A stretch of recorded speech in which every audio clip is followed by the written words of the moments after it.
What if I told you that most of your stress is optional, that the things keeping you up at night, the comments that replay in your head, the situations that make your blood boil, you're choosing to let them affect you? Sounds harsh, but here's the truth. The most peaceful people you've ever met aren't living easier lives than you. They've just trained themselves to be unbothered by things that would destroy most people. Today, I want to show you exactly how they do it, because once you learn this skill, nothing will have power over you unless you decide to give it. And that changes absolutely everything. I used to be the most reactive person you'd ever meet. Someone would cut me off in traffic and I'd be angry for an hour.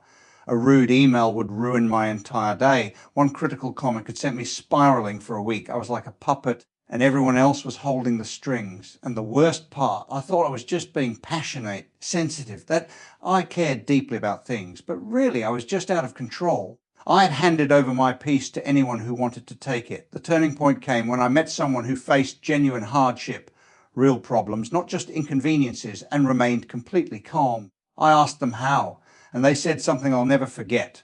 I stopped letting external things control my internal state. That simple sentence rewired my brain, because I realized being bothered all the time wasn't just unpleasant. It was a choice, a habit I'd never questioned. And habits can be broken. Let me show you how to train yourself to become unbothered, not numb, not uncaring, just unshakable. Here's something most people never realize. You're exhausted not because life is hard. You're exhausted because you're reacting to everything. Every comment, every look, every news headline, every social media post, every minor inconvenience. Your nervous system is working overtime processing stuff that doesn't actually matter. Think about your average day. You wake up and check your phone. Something annoys you immediately, maybe a message you didn't want, maybe something you saw online already before your feet hit the floor. You're bothered. Then you go about your day. Traffic bothers you. Your co-worker's tone bothers you. The slow internet bothers you. The weather bothers you. The news bothers you. That thing someone said 3 days ago still bothers you. By evening, you're drained, not from doing hard things, from reacting to everything. Some of you probably think this is just how life is. That being bothered is inevitable, that you can't help how you feel about things. But I know that's not true because I've seen people who live completely differently. I've spent decades studying human behavior, watching people, analyzing what makes some people resilient and others fragile. And the difference isn't circumstances. I've met people with easy lives who fall apart over nothing. And I've met people facing genuine tragedy who remain steady as a rock. The difference is internal. It's a skill and it can be learned. Here's the problem with being easily bothered. First, it ruins your quality of life. You could have 100 good things happen, but that one negative thing captures all your attention. Your brain fixates on threats and problems.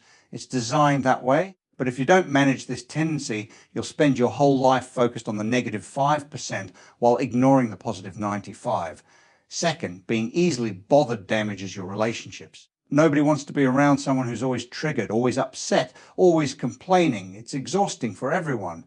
People start walking on eggshells around you. Or worse, they start avoiding you altogether. Third, it destroys your effectiveness. When you're bothered, you can't think clearly. You make emotional decisions. You waste energy on things that don't deserve it. I've seen talented people sabotage their careers because they couldn't let go of small offenses. They were so busy being bothered that they couldn't focus on what actually mattered. Let me give you an example. I knew a woman who was incredibly talented at a job, brilliant actually, but she was reactive to everything. If someone didn't reply to her email quickly enough, she'd assume they were being disrespectful. If she wasn't included in a meeting, she'd take it personally. If someone disagreed with her idea, she'd hold a grudge for months.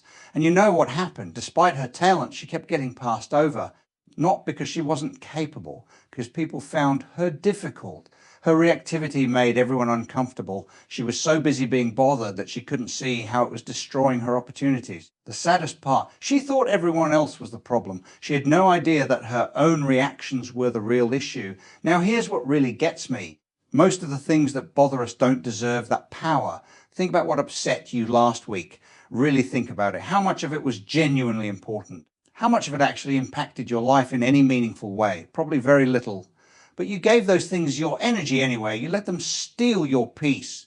You let them live rent-free in your head. That's not being passionate or caring deeply.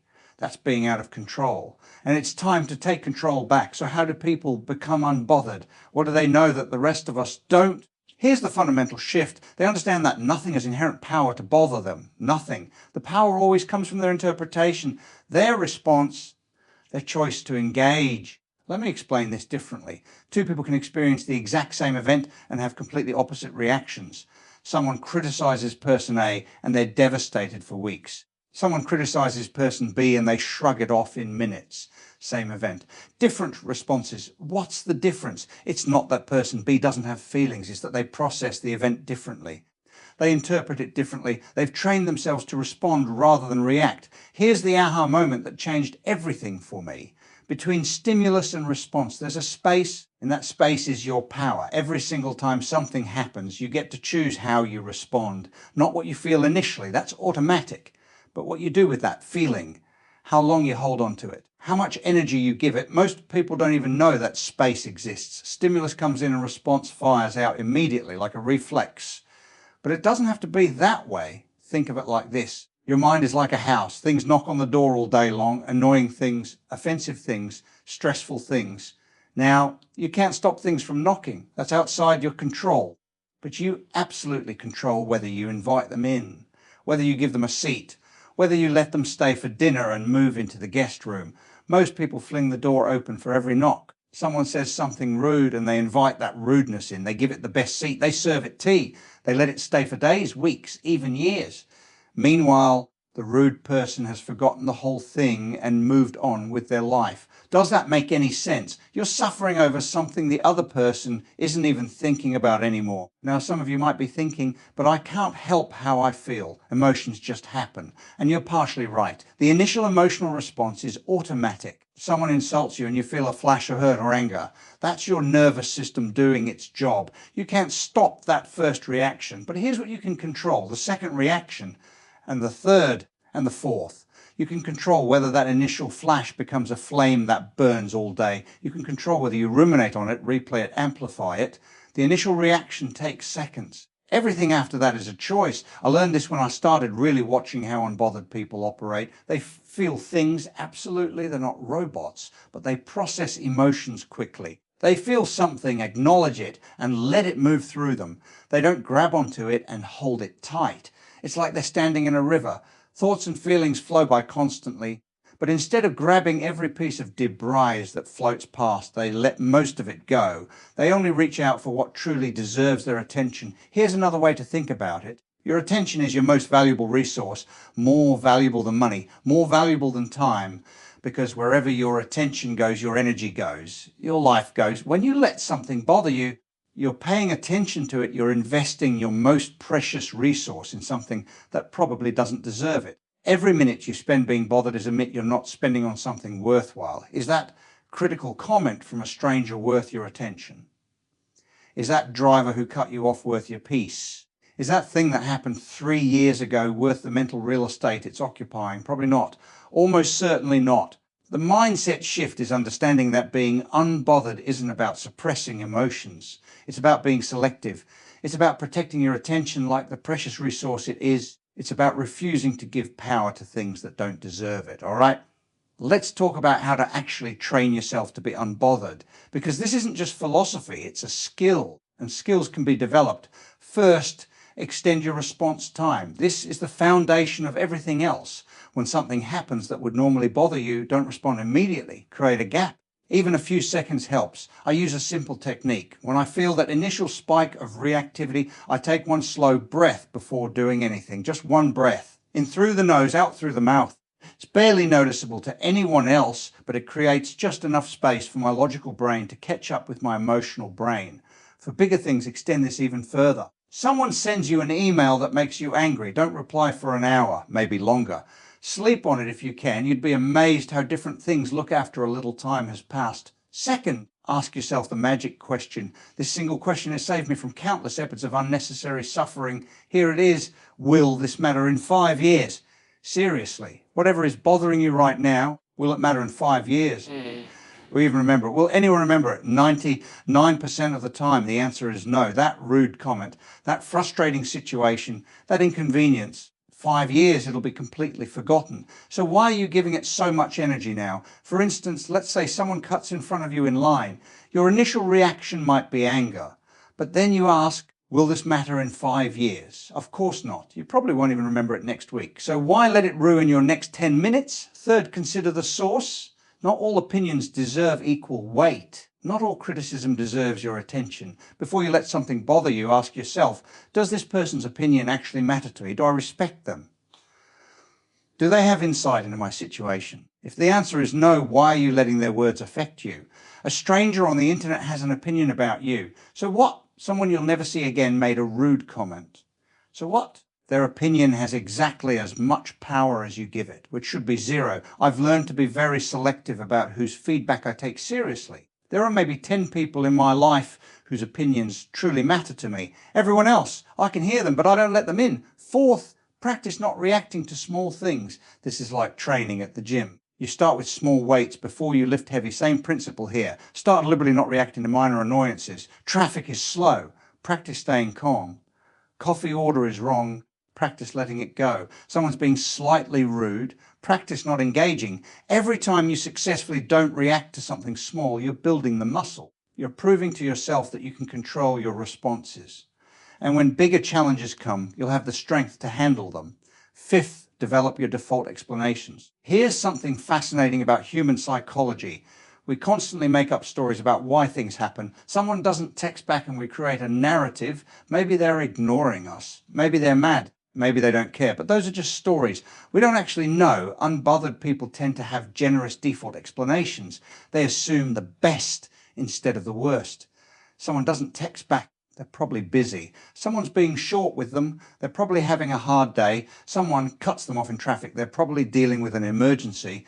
These explanations might not be true, but neither are the negative ones. So why not choose interpretations that don't disturb your peace?